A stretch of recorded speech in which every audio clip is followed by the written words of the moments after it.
gente vem falando ao longo da semana aqui no Globo Esporte, o técnico Felipe Luiz tem 11 desfalques para essa partida, 7 jogadores que estão com suas seleções e outros 4 que seguem no departamento médico. Estou falando aí do Pedro, do Léo Ortiz, do Jorginho e do Alan. Bom, entre as novidades que podem aparecer no time titular em relação à última partida, tá o João Vitor na zaga, o Royal na lateral direita, o Saul no meio-campo e também o Luiz Araújo no ataque. Também no ataque o Bruno Henrique está liberado para a partida depois do julgamento de ontem no STJD. É o Flamengo tentando retomar a liderança do Brasileirão contra esse Sport que vem apavorado, 5 derrotas consecutivas.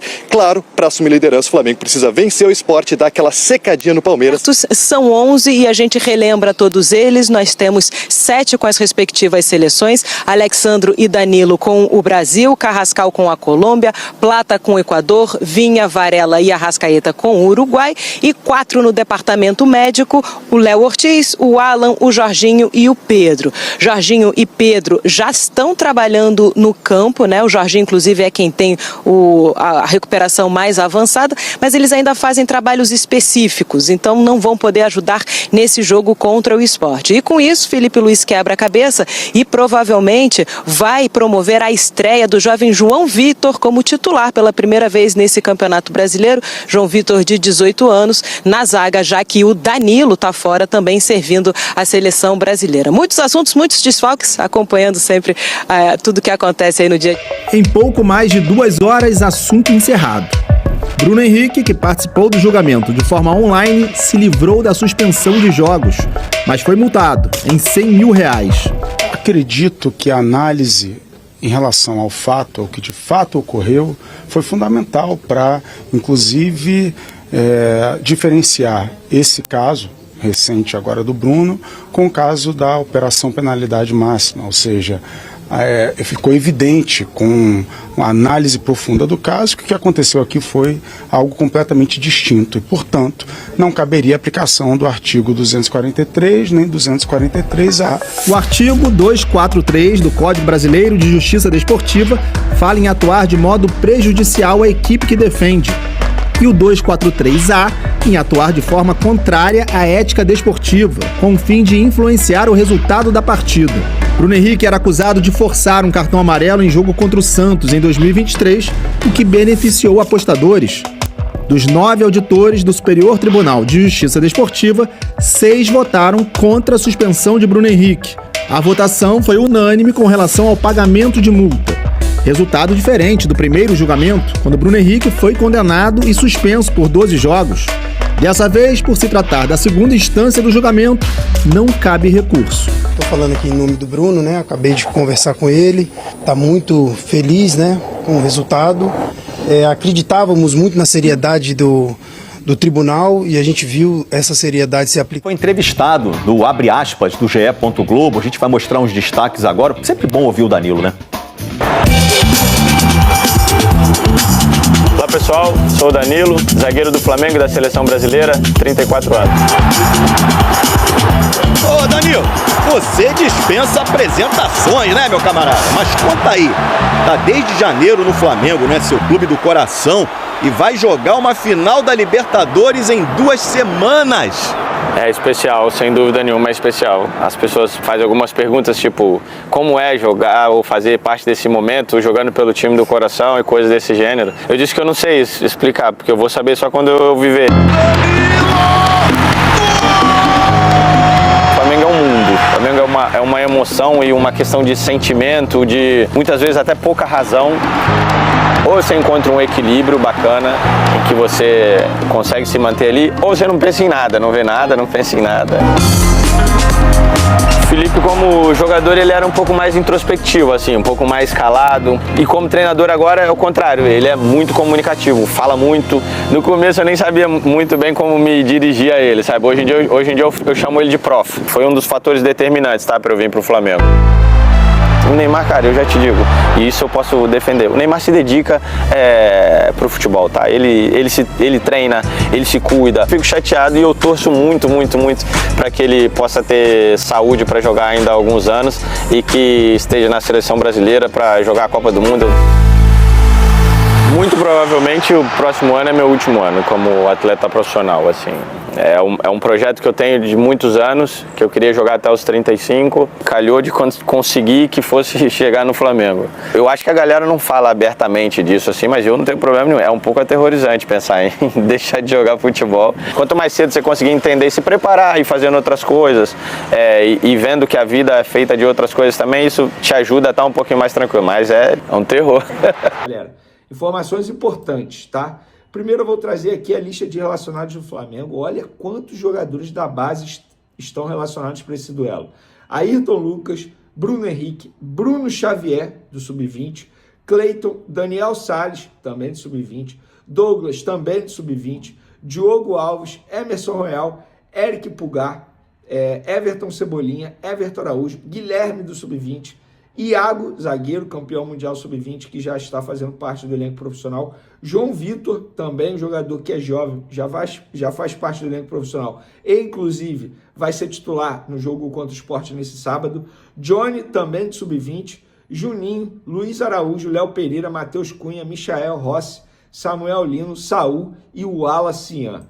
São 12 desfalques para esse duelo e nós vamos trazer aqui a lista dos 12 jogadores que vão desfalcar o Flamengo. Varela, Danilo, Léo Ortiz, Alexandro, Matias Vinha, Alan, Jorginho, Arrascaeta, Carrascal, Plata, Pedro e Nico de la Cruz. Eu finalizei com o Nico de la Cruz porque foi o último desfalque que entrou nessa lista aí. E só uma curiosidade dessa lista de relacionados. O Bruno Xavier, por exemplo, meia do Sub-20, ele não ia ser relacionado. Ele foi hoje ao CT Ninho do Urubu fazer o treinamento com o Sub-20 normalmente. Em cima da hora, ficou sabendo que seria relacionado, teve que ir em casa correndo pegar as coisas para poder viajar, voltou para o CT e embarcou com a delegação. E sobre o Nico de la Cruz, vamos lá. Antes de mais nada, galera, o Pedro não volta no dia 19 no Fla-Flu, está certo isso. Já me garantiram dentro do Flamengo que ele não volta no dia 29, no dia 19 contra o Fluminense. Já Léo Ortiz e Jorginho, existe a expectativa de os dois ficarem à disposição, mas também não é certo. Existe a chance, tá? Existe a chance. Já no caso do Pedro, nem chance tem. Para o dia 19 está vetado. Ele está sendo preparado para a final da Libertadores. E agora vamos falar sobre o Nico de la Cruz, o desfalque de última hora. Quando todo mundo imaginava que o de la Cruz iria engrenar, que iria ter sequência de jogos, que seria titular, inclusive, contra o Sport, eis que sai a notícia, o Flamengo divulgou que ele foi vetado pelo departamento médico, não deu mais detalhes. E eu fui apurar o porquê ele foi vetado pelo departamento médico. O que me passaram foi, Venê, pelos mesmos motivos de sempre. Se treinar e jogar em sequência, ele fica com dores no joelho. Por conta disso, ele foi vetado pelo departamento médico. Ou seja, ele está com muitas dores no joelho, aquele mesmo joelho que a gente já sabe que ele sente problemas, sente dores já desde os tempos de River Plate. Então, com dores, ele não consegue ter sequência. E é isso que acontece. E para mim, e eu já fiz até uma publicação nas minhas redes sociais, no Twitter, @VeniCasagrande, no Instagram também, @VeniCasagrande, e eu escrevi o seguinte, está dando o que falar, tá? Contratado em 2024 por 101 milhões de reais, foi exatamente 101 milhões de reais. Foi isso que o Flamengo colocou nos documentos oficiais, lá no site, no balanço, tudo. 101 milhões de reais, sendo 92 milhões de reais entre direitos federativos e luvas e 9 milhões de reais em intermediação, ou seja, pagos para os empresários que fizeram a negociação entre Flamengo e River Plate. De la Cruz não deu certo no Flamengo e precisa deixar o clube em 2026. Não há mais argumentos para defender a permanência do uruguaio. Um péssimo custo-benefício para o clube. Quando mais se precisa do jogador em um duelo importante com muitos desfalques, o que acontece? Ele volta a ficar fora pelo mesmo motivo. O corpo não aguenta a sequência de jogos. Elogiei a contratação na ocasião, mas não deu certo. A diretoria agora precisa trabalhar para minimizar o prejuízo. E eu trouxe números que mostram o que eu falei aqui. Está certo. O custo-benefício dele é horrível. Em 2025, em 29 jogos pelo Flamengo, ele ficou 1.825 minutos em campo, de 2.610 minutos possíveis. Gente, é muito pouco. Ele marcou só um gol nesses 29 jogos e não deu nenhuma assistência. Desses duelos, em apenas 7, ele ficou 90 minutos em campo. Vocês têm noção que em 29 jogos desse atleta de 28 anos, Ele ficou apenas 7 jogos inteiros. Ele não consegue completar uma partida ou ele não começa uma partida. É impressionante. Depois da Copa do Mundo de Clubes, lembrando que o último jogo do Flamengo na Copa do Mundo de Clubes foi no dia 29 de junho, contra o Bayern de Munique. De La Cruz jogou 11 partidas e ficou só 527 minutos em campo. Gente, ele não consegue performar. Não consegue, não dá mais para tentar justificar a permanência do De La Cruz. Eu sou apaixonado pelo futebol de La Cruz, vocês sabem disso. Eu falava isso quando o Flamengo contratou o De La Cruz. Eu parava para assistir alguns jogos do River Plate, lá na ESPN, por conta do De La Cruz, porque eu sempre gostei do futebol de La Cruz. O Arrascaeta era reserva do De La Cruz na seleção uruguaia, só para vocês terem noção. Mas, Vene, o que aconteceu que no River Plate ele conseguia performar, mesmo tendo esses problemas, e no Flamengo ele não consegue? Vamos lá. Antes de mais nada, precisamos levar em consideração o calendário do futebol brasileiro. Aqui no futebol brasileiro ele joga muito mais partidas, muito mais jogos, viagens mais longas. No primeiro semestre do De La Cruz no Flamengo, ele jogou muita bola. Muita bola. Inclusive, a torcida do Flamengo brincava pelo fato de ele ser o melhor em campo com a camisa do Flamengo. E todo mundo brincava, ele carrega mais animal que hiena, não sei o quê. Todo mundo brincava, se tornou meme.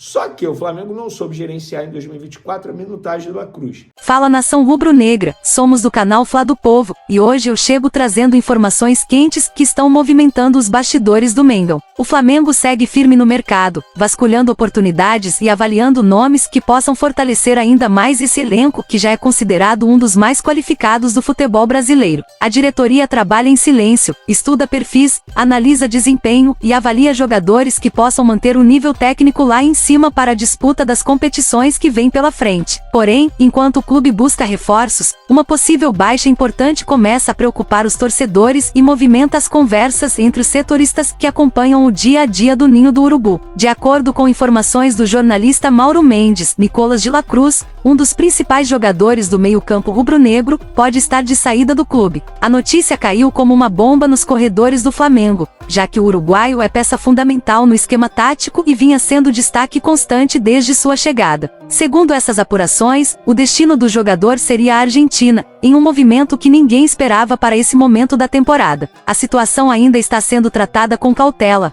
mas internamente já se avalia um possível substituto caso a transferência realmente se concretize. Nos bastidores já se fala em alguns possíveis alvos, mas nenhuma informação concreta surgiu até o momento. O Flamengo costuma agir com discrição para não inflacionar negociações, mas é claro que a saída de um jogador desse nível iria obrigar o clube a acelerar processos, estudar alternativas no mercado sul-americano e até mesmo observar opções na Europa que possam se encaixar no perfil desejado. O que se comenta é que o clube não pretende ficar enfraquecido, e que se de la Cruz realmente estiver de partida, a reposição será no mesmo patamar técnico, ou até superior, se surgir uma oportunidade de mercado. Então, torcedor, fica ligado aqui no canal Fla do Povo, porque qualquer novidade que surgir, qualquer atualização sobre de la Cruz ou sobre possíveis reforços, nós vamos trazer para vocês imediatamente. Agora eu quero saber sua opinião. Você acha que o Flamengo deve ir atrás de um substituto direto? Ou apostaria em alguém já do elenco para assumir essa responsabilidade? Deixa aqui nos comentários, compartilha com os amigos e fortalece o Mengão nas redes. Aqui a informação chega completa, direta e sempre no clima da maior torcida do mundo.